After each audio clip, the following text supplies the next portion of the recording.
I wasn't wrong to say it. That's what I need everyone to understand first. I wasn't being cruel or mean or deliberately hurtful.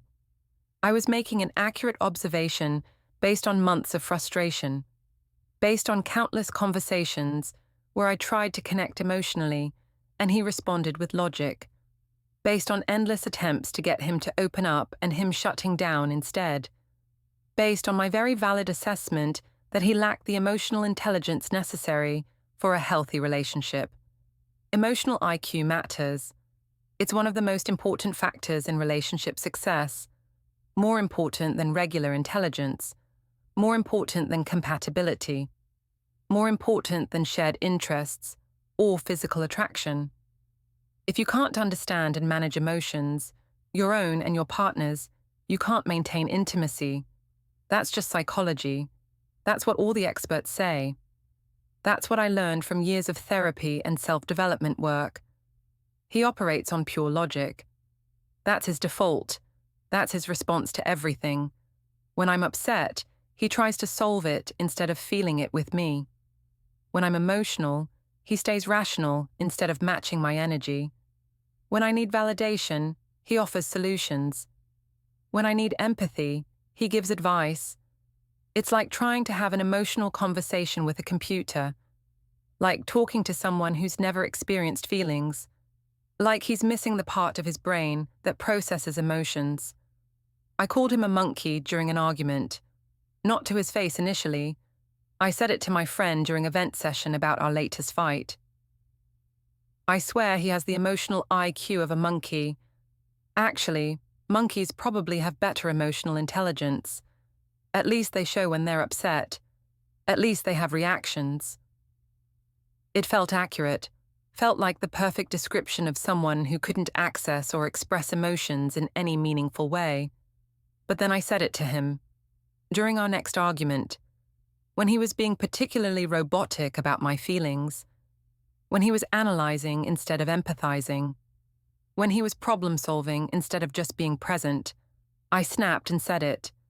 You have the emotional IQ of a monkey. Actually, that's insulting to monkeys. At least they're social creatures who understand feelings. Before we get into it, don't forget to like and subscribe, and hit hype to boost this episode. Drop a comment below with your city or country. I'm always curious where viewers are joining from. I expected him to get upset, to defend himself, to finally show some emotion, to prove me wrong by demonstrating emotional intelligence in his response, to do anything except what he actually did. He just looked at me. That same calm, unreadable look he always has. That expression I can never interpret. That face that gives nothing away. And said very quietly, very deliberately, "Okay, let's test that hypothesis." And that's when everything changed.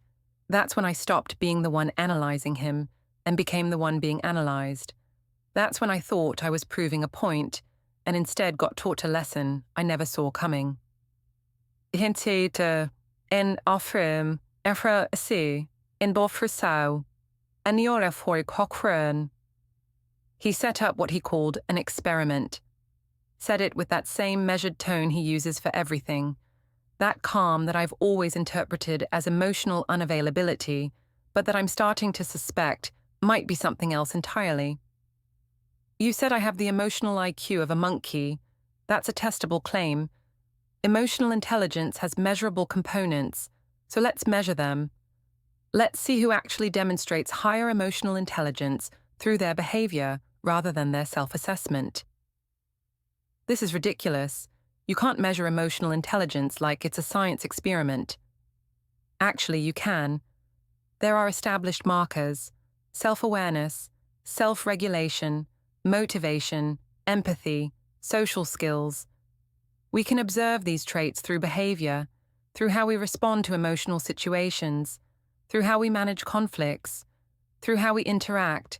So let's observe, let's document, let's see what the evidence shows. He was serious, completely serious, had apparently spent the days since I called him a monkey, researching emotional intelligence, reading studies, understanding the actual components. preparing to prove something I didn't understand yet. And how exactly do you plan to test this? I'm going to present various scenarios over the next week, situations that require emotional intelligence. I won't tell you what I'm testing. I'll just observe how we each respond. Document the behaviors.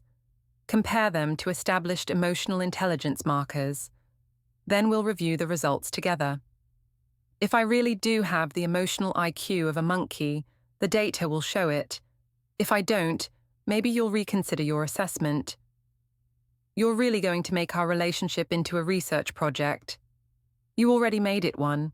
You diagnosed me as emotionally unintelligent. I'm just checking your diagnosis, seeing if the evidence supports your conclusion, seeing if maybe you're projecting your own deficits onto me. The last sentence stung, because somewhere deep down, in a place I didn't want to examine, I wondered if he might be right. Test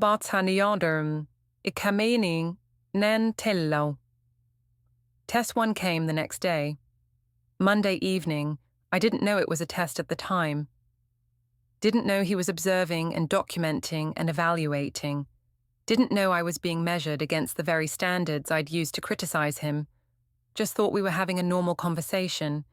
Just thought it was a regular evening at home. Just thought I was being my usual supportive, emotionally intelligent self. He came home from work looking tired. Really tired. I could see it in his face the moment he walked through the door, the fatigue written in the lines around his eyes, the stress visible in his shoulders, the weight of whatever happened that day pressing down on him.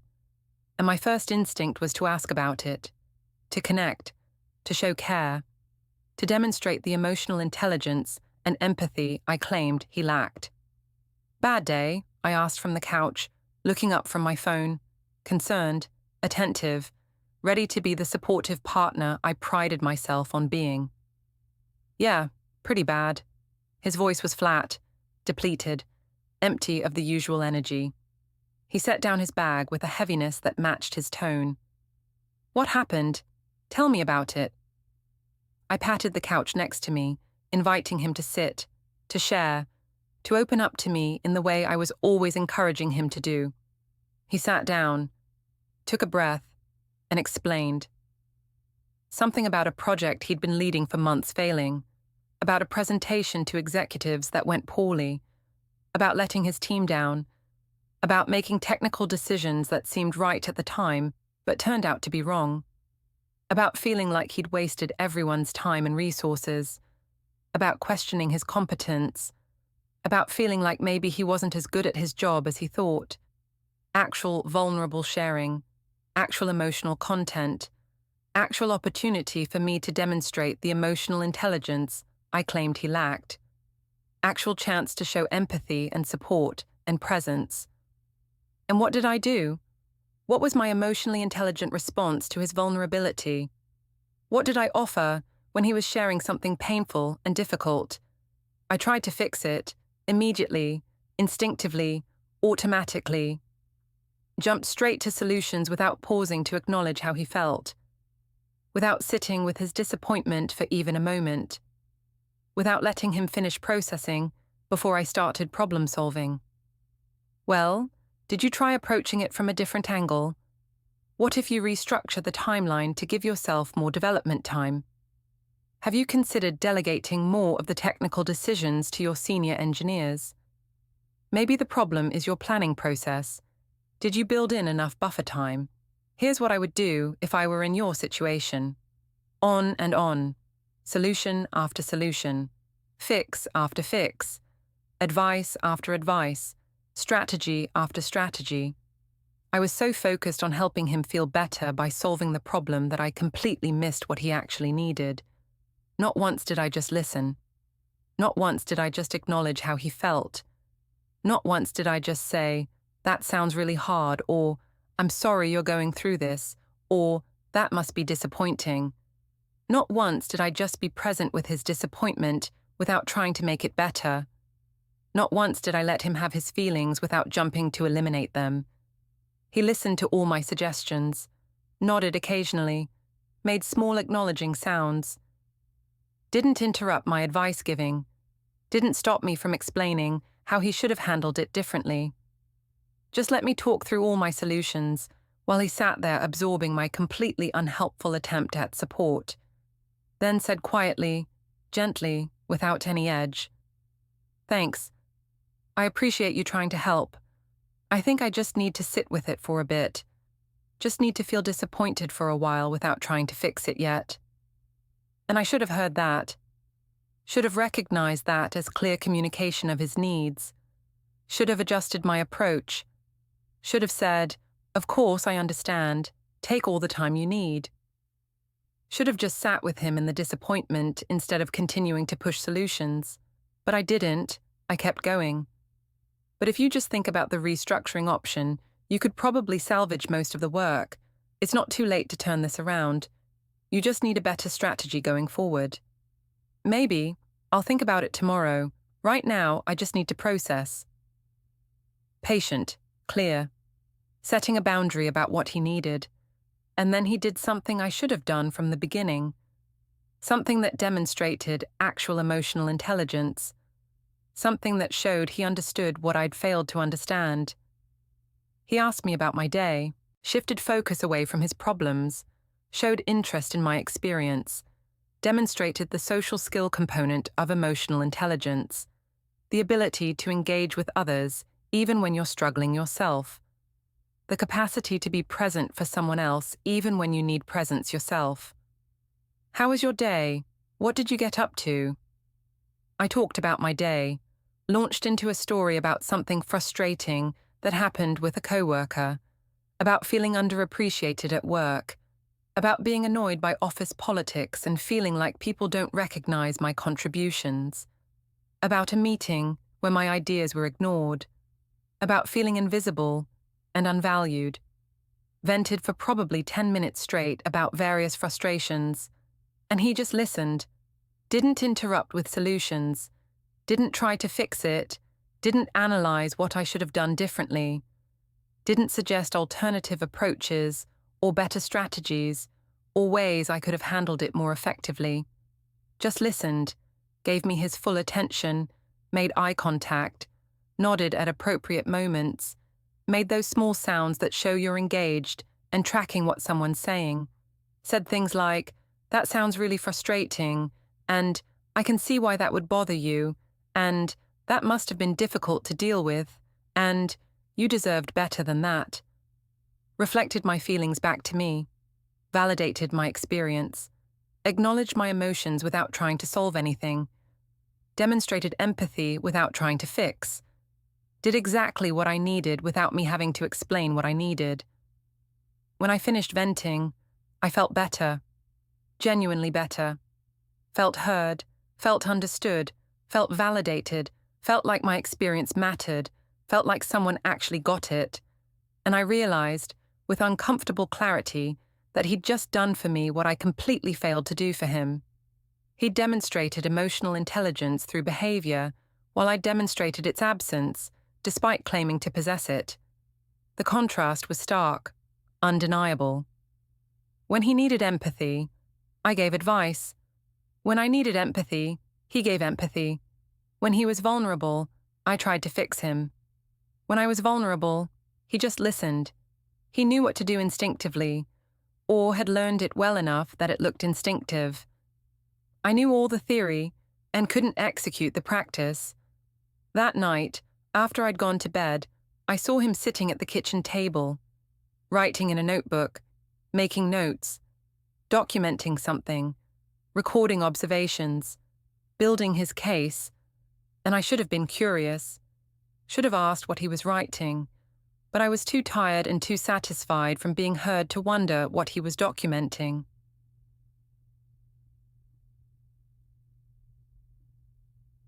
Test. 2 happened a few days later. Thursday afternoon. We were supposed to meet friends for dinner that evening, a group of 6, reservations at a nice restaurant we'd all been wanting to try. I'd been looking forward to it all week, had mentioned it multiple times, had picked out an outfit, had been excited about the food and the company and the break from routine. But that afternoon, around 3, his mum called. I heard his phone ring. heard him answer, heard his voice shift from casual to concerned, watched his face change as he listened, watched him go from relaxed to tense in seconds. He hung up after a few minutes, came to find me, looking stressed, looking conflicted, looking like he was about to deliver news he knew I wouldn't want to hear. That was my mom. Dad fell and hurt his back. She needs help getting him to urgent care and then home. She can't lift him by herself. I need to go help them, like right now. My first thought wasn't, I hope his dad is okay, or, of course you should go help, or, family comes first. My first thought was, but what about dinner tonight? How long will you be? I asked, already calculating, already hoping this wouldn't interfere with our plans, already prioritizing my social evening over his family emergency. I don't know, probably a few hours, maybe longer depending on wait times at urgent care. I definitely won't make dinner. You should go without me. Are you serious? We've had these plans for 2 weeks. I've been talking about this dinner all week.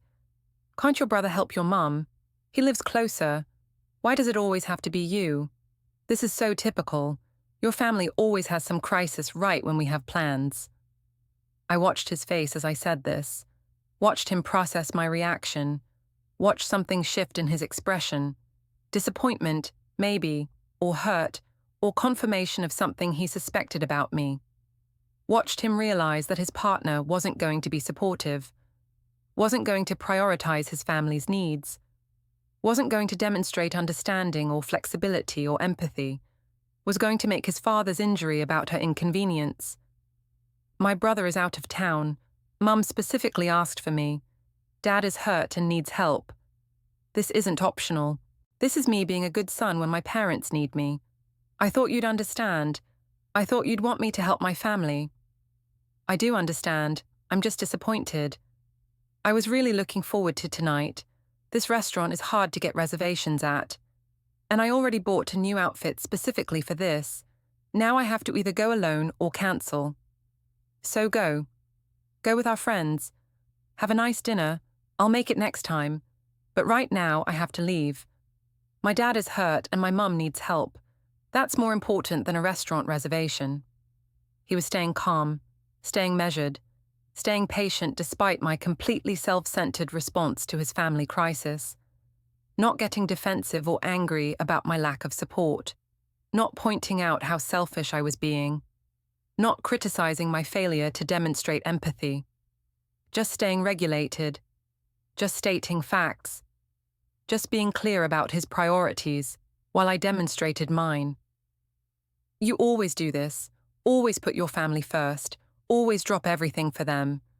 What about me? What about our plans? What about what I want? This isn't always. This is an emergency. My father is hurt. This is what family does. They show up. They help. They prioritize what matters. I'm sorry about dinner. I really am. But this is non-negotiable. I'm leaving in 5 minutes. You can be supportive or not. That's your choice. But I'm going. He left to change clothes, pack a bag, prepare to help his parents. And I stayed on the couch, sulking. Feeling sorry for myself, focused entirely on my disappointment instead of his family's crisis. Demonstrating the exact opposite of emotional intelligence. Making everything about my feelings instead of considering the bigger picture. He kissed me goodbye before leaving. Quick kiss, distracted kiss. Kiss from someone who's already mentally gone to handle a crisis. I love you. I'm sorry about tonight. Text you when I know more. And he was gone, left to be a good son while I stayed behind being a bad partner. I texted our friends to cancel, made it sound like it was his fault, like he was being unreasonable, like I was the victim of his poor planning. Can't make it tonight. Family drama on his side. So annoying. Rain check? Making sure they knew this wasn't my choice. Making sure I didn't look bad. Making sure his emergency became his failure. Spent the evening alone. Eating takeout in my new outfit. Scrolling social media. Feeling sorry for myself. Not once thinking about whether his dad was okay. not once wondering how his mom was handling everything, not once considering what he needed from me emotionally, just focused on what I'd lost, what I'd missed out on, what I'd been looking forward to that got taken away. Later that evening, around 9, I felt guilty, finally felt guilty after hours of selfishness, recognized I'd been unsupportive, recognized I'd made his crisis about me, recognized I'd failed to be the partner he deserved in that moment. Sent him a text. Sorry for being difficult earlier. Hope everything's okay with your mom and dad. How's it going? He responded immediately, despite presumably being in the middle of helping his parents. Thank you. That means a lot. Dad's okay. Just strained his back badly. Got pain meds and instructions to rest. We're getting him settled at home now.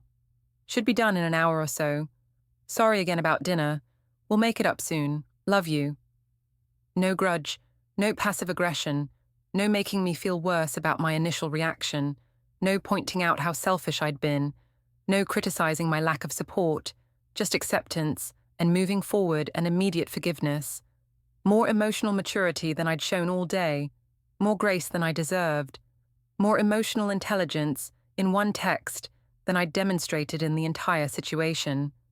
That night, I saw more notes in his notebook when he got home, more documentation, more observations, more evidence being compiled. Pan now file Highlands hand chat stack hantiu. Test 3 was the breaking point, the one that made everything undeniable.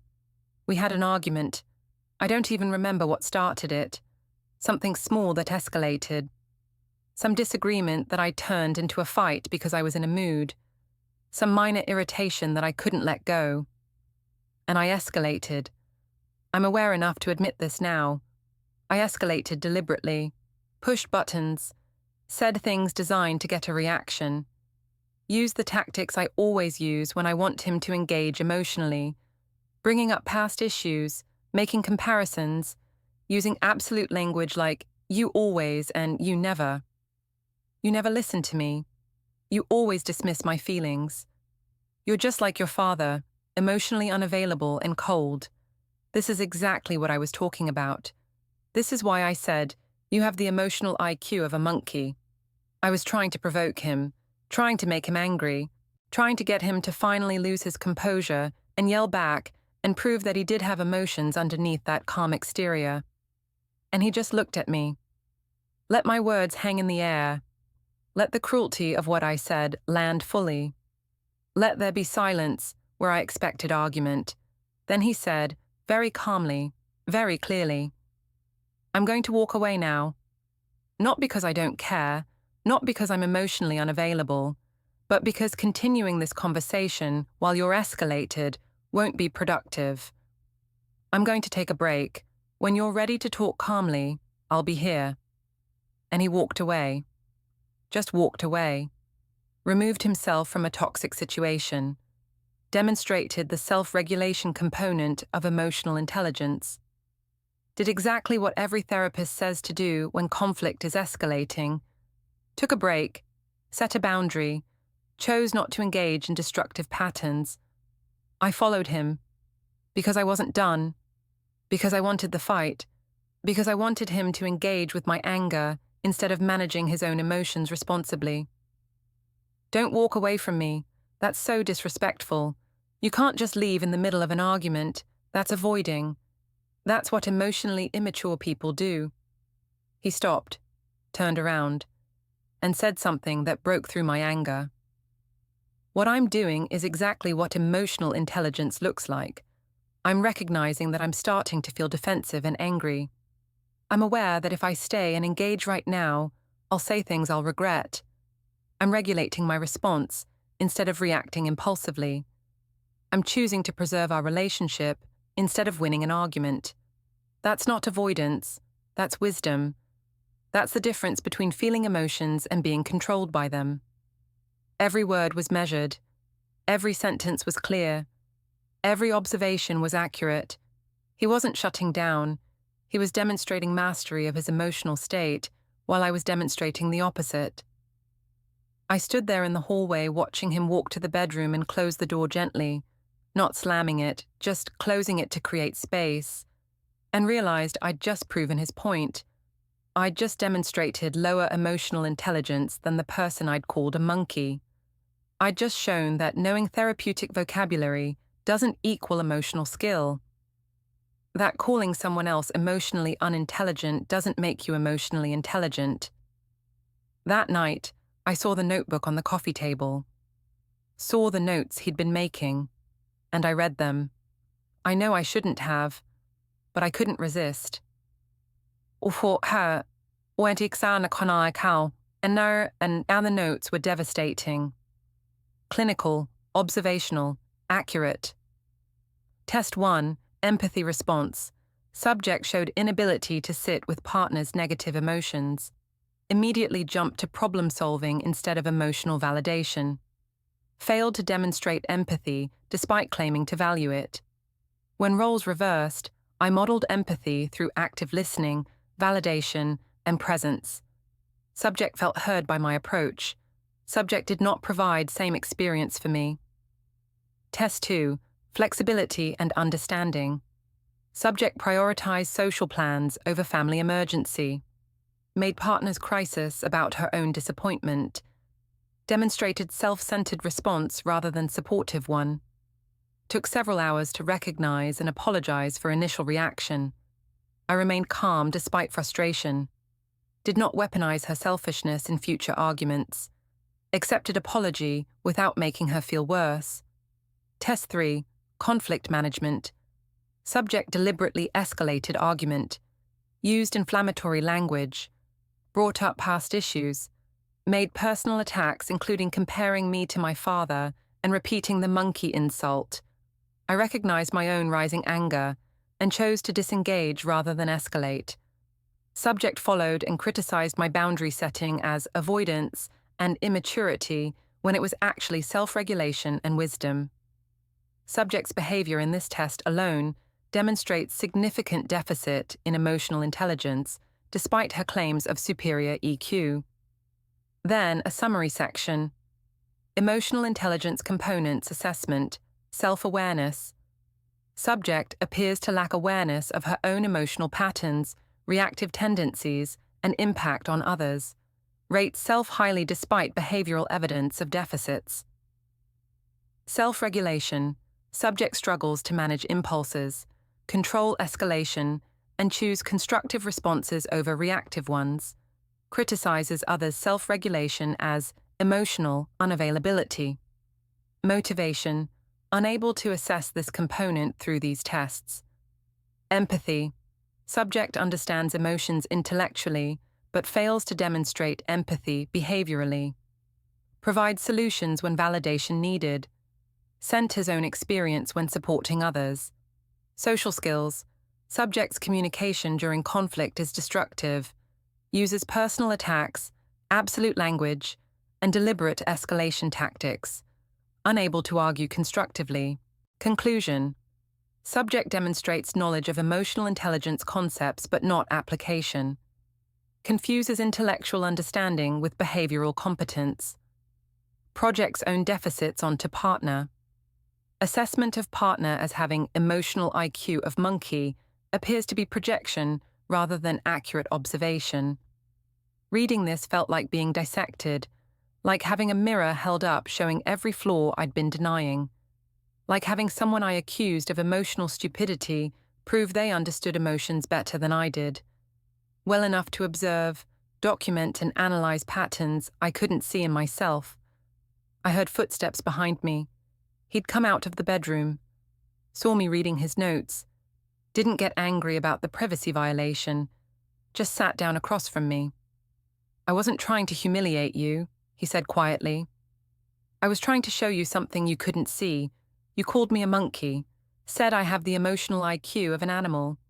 And I realized you truly believed that. Truly thought you were more emotionally intelligent than me. So I let you prove it. Let you demonstrate your superior EQ through your behavior. Let the evidence speak for itself. This is cruel. You set me up. I gave you opportunities to demonstrate the emotional intelligence you claim to have. You showed me what you actually have instead. That's not setting you up. That's observation. That's what you've been doing to me for months. Observing me, judging me, diagnosing me as deficient. I just did the same thing back, with documentation. So what now? You prove I'm the one with emotional problems, and you get to feel superior. No. Now we acknowledge reality. You're not more emotionally intelligent than me. You're more emotionally expressive, more emotionally reactive, more emotionally vocal. But intelligence isn't the same as volume. Knowing the words doesn't mean possessing the skills. Being able to talk about empathy doesn't mean being able to demonstrate it. Nalsabahasha and Torhan and Dai ku da Topokier ni Heskerland si Sel. He pulled out another page from his notebook, a comparison chart. One column for me, one for him. Behaviors documented, components measured, evidence compiled. Look at the data. Look at what actually happened versus what you think happened. Look at who demonstrated emotional intelligence through behavior and who just talked about it. I looked, and it was undeniable. In every scenario, he'd demonstrated higher emotional intelligence than I had. Not by talking about feelings more, by managing them better. Not by being more expressive, by being more regulated. Not by demanding empathy, by providing it. You know what the most telling part is? He continued. You started this. You called me a monkey. You made the assessment. You threw the insult. And my response was to calmly propose testing your hypothesis. To respond to an attack with curiosity rather than defensiveness. To stay regulated despite being insulted. That alone should have told you something about our relative emotional intelligence. He was right. Even in the moment I attacked him, he'd demonstrated more emotional maturity than I had responded to insult with inquiry, had chosen understanding over retaliation, had stayed calm when I was cruel. Monkeys are actually quite emotionally intelligent, by the way. They demonstrate empathy, cooperation, conflict resolution, social bonding. They comfort distressed group members. They reconcile after fights. They regulate their behavior based on social context. So even if I did have the emotional IQ of a monkey, that would still be pretty good, better than what you demonstrated this week. The irony wasn't lost on me. I'd meant monkey as an insult. He'd researched it and found that even monkeys displayed better emotional intelligence than I had in these tests. So what do you want from me? An apology? An admission that I was wrong? I want you to stop diagnosing me as deficient when you haven't examined your own behavior. I want you to recognize that knowing therapy vocabulary doesn't make you emotionally intelligent. I want you to understand that my calm isn't emotional unavailability. It's emotional regulation. That my logic isn't coldness, it's stability. That my measured responses aren't shut down. They're wisdom. I want you to see that you've been criticizing me for having exactly what healthy emotional intelligence looks like, while claiming your emotional reactivity is emotional health. Every word landed, every observation was accurate, every criticism was deserved. You said I had the emotional IQ of a monkey. You set up a comparison between us. You invited judgment of our relative emotional intelligence. So I let you prove your case. Let you demonstrate which one of us was more evolved. Let the evidence show who actually possessed the emotional skills necessary for healthy relationships, and the evidence showed it wasn't you.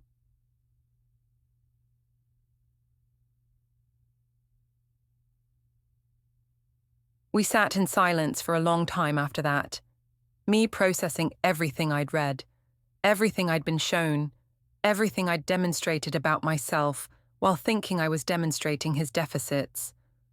I thought I was emotionally intelligent, I finally said. I've done so much therapy, read so many books, learned so much vocabulary. I thought that meant I understood emotions better than you. You understand emotions intellectually. You can talk about them, analyze them, identify them. But understanding and managing are different things. You can describe what empathy is, but struggle to demonstrate it. You can explain self-regulation, but can't practice it. You can define emotional intelligence, but can't embody it. You confuse knowledge with skill. And you never talk about feelings, never use therapeutic language, never discuss emotional concepts. But you demonstrate them. Every day, through behavior, through how I respond to your emotions, through how I manage my own, through how I stay present during conflict, through how I listen when you need to be heard, through how I regulate when you escalate, through how I remain steady when you're volatile, through how I choose constructive responses over reactive ones. I don't talk about emotional intelligence, I practice it. The distinction was clear now, painfully clear. I'd been so focused on vocabulary and concepts and intellectual understanding that I'd completely missed the behavioral component, had completely failed to recognize that emotional intelligence is demonstrated through action, not articulated through words. You called me a monkey because I don't match your energy, because I don't react the way you react, because I don't express the way you express, because I'm calm when you expect passion, because I'm measured when you expect spontaneity, because I'm consistent when you expect variation. You interpreted all of that as emotional deficiency, when actually, all of that is emotional competence. He wasn't being cruel, wasn't gloating, wasn't rubbing my face in my mistake, just explaining. Calmly, like a teacher helping a student understand a difficult concept. Demonstrating emotional intelligence, even in the moment of proving I lacked it. I thought my emotional expressiveness was emotional intelligence. Expression is one component, but so is regulation, so is empathy, so is flexibility, so is conflict management. You're good at expression, you're vocal about your feelings, you share openly, that's valuable. But you struggle with everything else. You can't regulate when you're upset, you can't empathize when someone else is struggling, you can't stay flexible when plans change, you can't manage conflict constructively. Half of one component doesn't equal emotional intelligence. So you've been emotionally intelligent this whole time, and I've been calling you emotionally stunted. Yes, and instead of defending myself with words, I let you prove your case through behavior. Let you demonstrate your superior EQ through your actions. Let you show which one of us possessed the skills you claimed I lacked. You proved it, all right, just not the way you intended. Nej för en trö, nej fanan paki kasan. It's been 3 weeks since he showed me his research, since he documented my behavior, since he proved that calling him emotionally unintelligent was projection rather than observation. I tell this story now, and I'm still processing, still struggling to accept what the evidence showed, still grappling with the fact that I was so wrong about myself and him. I said he had the emotional IQ of a monkey, meant it as a devastating insult, meant it as accurate assessment of his emotional capabilities, meant it as justification for my frustration with his emotional unavailability. He let me prove I was the less evolved one. Let me demonstrate through behavior who actually possessed emotional intelligence. Let me show through action rather than words who understood and managed emotions effectively. Let my own behavior speak to which one of us was actually deficient. And I proved his point perfectly. Proved it through lack of empathy when he needed support. Proved it through selfishness when his family needed him. Proved it through escalation when he tried to set boundaries. Proved it through every action that contradicted every claim I made about my superior emotional understanding. I thought I was emotionally intelligent because I knew the words. Because I'd done therapy. Because I could talk about feelings. Because I was expressive and vocal and unafraid to discuss emotions. He demonstrated emotional intelligence through behavior, through empathy when I was struggling, through regulation when I was escalating, through wisdom when I was reactive, through consistency when I was volatile, through presence when I was demanding, through calm when I was chaos. I called him a monkey, compared him to an animal, used it as evidence of his emotional deficiency. He researched monkeys, found that even they demonstrate empathy, cooperation, conflict resolution, and social intelligence, found that even primates showed better emotional regulation than I had during his tests. The less evolved one wasn't him, it was me. And he didn't have to tell me. He let me show everyone through my own behavior. I said he had the emotional IQ of a monkey. He let me prove mine was lower.